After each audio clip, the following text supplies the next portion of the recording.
The second theme of this video, me traumatizing myself with books I didn't need to read but picked up anyway. Yes, I am publicly embarrassing myself by telling you I read this romance. How does one sleep with a Tetris block? I don't know. I don't think you want funnel cake icing in your vagina. And it's Shar. Welcome back to my channel. Happy February. I've mentioned this in a previous video, but after Halloween, my favorite holiday is Valentine's Day. So for this video, I wanted to go through and share some of the most unhinged romances I've ever read. As someone who is a monster romance reader and has literally read a romance featuring the Mothman, a snake, a dragon with two schlongs, you might be wondering, what the heck is an unhinged romance to me?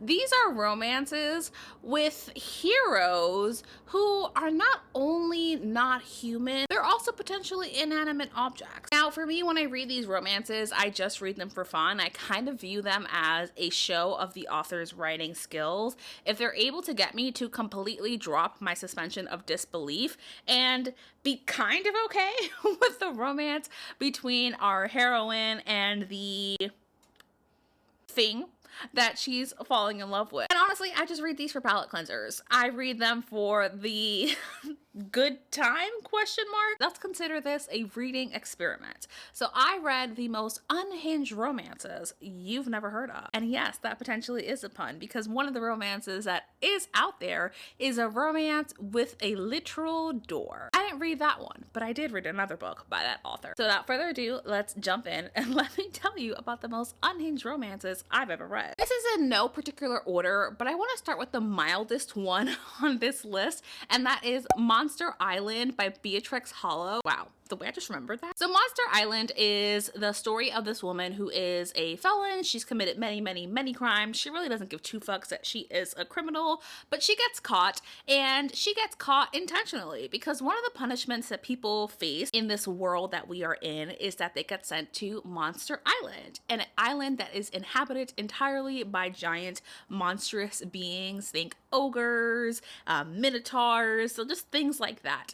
And she goes because my girl is unwell, and she's decided, you know, the one thing I haven't conquered in this world? Giant monster cock. Yeah, that's what she wants. That's what she wants. So she goes, she gets dropped off the island, and on this island, it's actually like a reality TV show. So it's not just criminals who get dropped off there. Anyone can apply, including like formal ex-military, which gets very popular. Like they tend to apply for this, where you can go to the island, potentially win $1 million. If you don't, a million, a lot more than that, if you don't get killed by a giant monster. But my girl, she's here with an ulterior motive. She wants to find the biggest, baddest being on this island, and she wants to be fucked. So she gets dropped off on the island, and she's running, and she's like, oh, please don't catch me, giant monster, please. I mean, she's like literally bending over as she's running. The king of the island, the biggest, baddest monster of them all, is this giant ogre. He does catch her, and they proceed to fuck on national television. Yeah.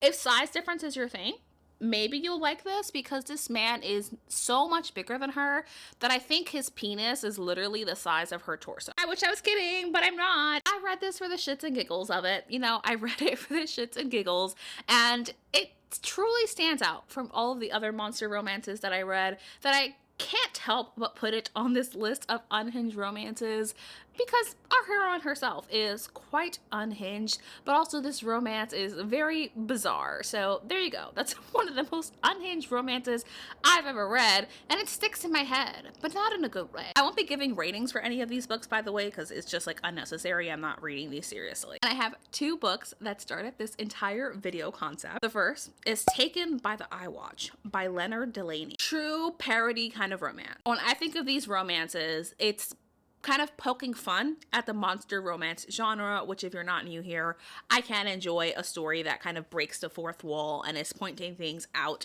about what is one of my favorite genres or subgenres of romance. But Taken by the Eye Watch took it a step too far. In this story, we're following a woman, and to be honest, what her life is and what her story is, we don't fucking know. But we know that she ends up with an eye watch.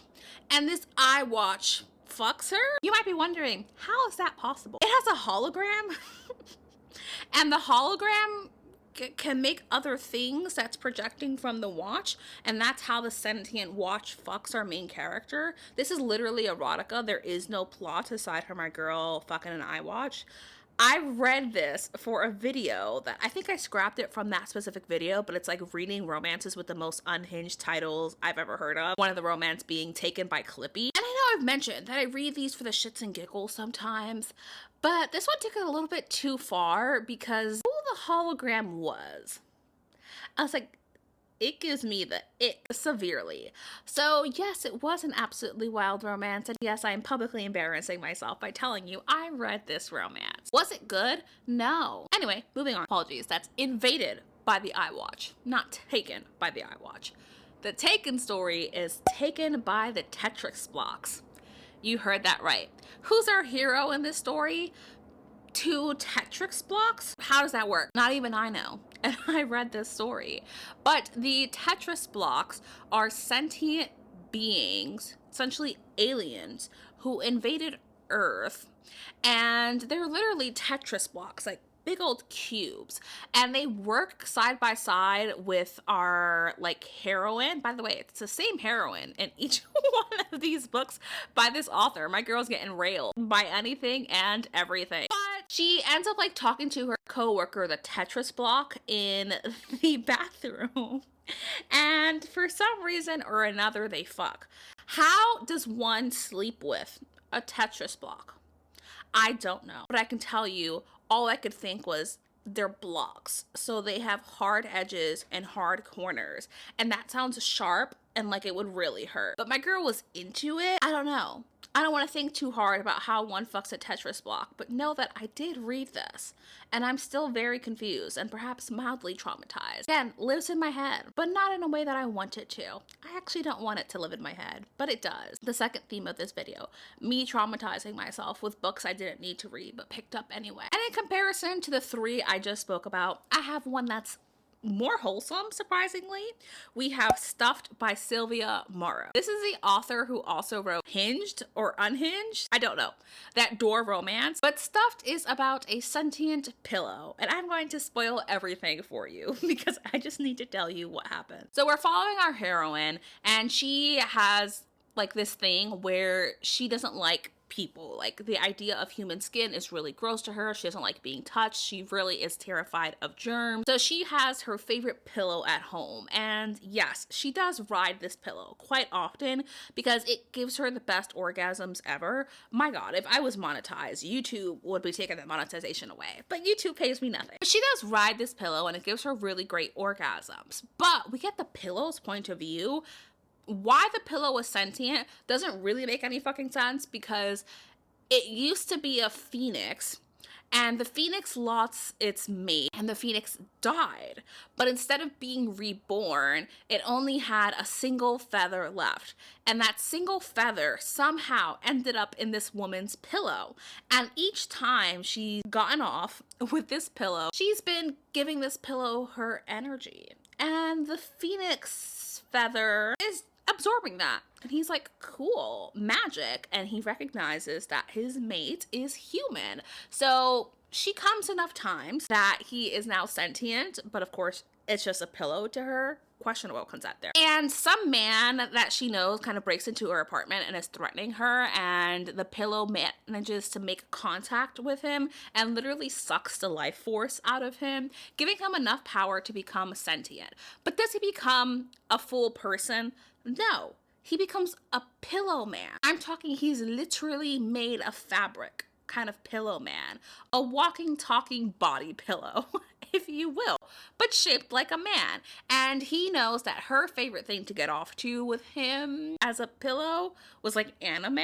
So he makes himself look like one of her anime characters, and what she describes that he looks like your favorite anime character or manga character just lifted off of the page and was literally standing in front of you in like black and white. She's hesitant, but to her, she's also like, this is the ideal situation because he's not human. He doesn't have any skin. He's a pillow and he can make himself kind of germ resistant. So it manages to work for them. And surprisingly, this romance was very sweet. And despite my reservations about how exactly she was gonna fuck this man, because can you imagine a fabric penis entering you? All I can think is you would feel each individual thread of that fabric inside of you. And that sounds like really painful friction. Yeah. Despite my reservations about how exactly they're having sex, I did think this was relatively sweet. But I will warn you, it's dark because remember, he needs energy, and her orgasms are energy, but like not enough energy. So he does in fact go out and kill people. So now you know why these are the most unhinged romances I've ever read. And I do have one more romance for you. And guess who the hero is in this one? This one's actually a poly romance, and there's 2 heroes, and the heroes are balloon animals. You've guessed it. It's Squeak by Vera Valentine. What can I say about this? I've heard people say it's good, to which I would contest, no it isn't. It's not even edited. You know how many times the author switches between first person and third person in the exact same sentence? It's almost unreadable at times, but it does get better. In this story, we're following 2 shifters, so it's a shifter romance, but instead of shifting into like wolves or bears or like other things we've seen, which reminds me there's a book called Something with the Were Turkey. I'm not reading that. But they're shifters, they're balloon animal shifters, and they were created by this witch who used them for like their circus performance, but also for her own sexual pleasure. It does get very, very dark because they're not consenting to this. She is just kind of taking advantage of them as they are balloon animals and like forcing them to shift for her. They managed to escape, and these 2 men are in a relationship with each other. But the thing is, they haven't lifted the curse. And if they don't lift the curse, they're going to become balloon animals again entirely and like stay locked as that. And the witch will be able to find them. So they're trying to find someone who can kind of perform this ritual and draw these symbols that they need for a spell, where one of our characters, the sunshine character, ends up meeting this artist who's quite beautiful and who he's attracted to, but he's very naive because keep in mind, they're balloon animals. They know very little about the human world. So he propositions her and she agrees to like draw them because he says like, hey, can you draw something for me and my partner? And she assumes that they want her to draw like them in very scandalizing positions. And she's like, okay, whatever. I guess that's why you're being so weird about it. Long story short, she ends up in a relationship with both of them. And yes, she is fucking balloon animals. Again, leaving me with questions of how does this work, because their penises are literally like latex balloons, and when they come, the like tip of the balloon like unties itself and releases icing, like funnel cake icing. And all I could think was, babes, I don't think you want funnel cake icing in your vagina. I think that you're going to get an infection, and that sounds really unhealthy for you. But also, how strong is this latex that they're made of? Because when you come, does it not pop their penises? Questions on questions.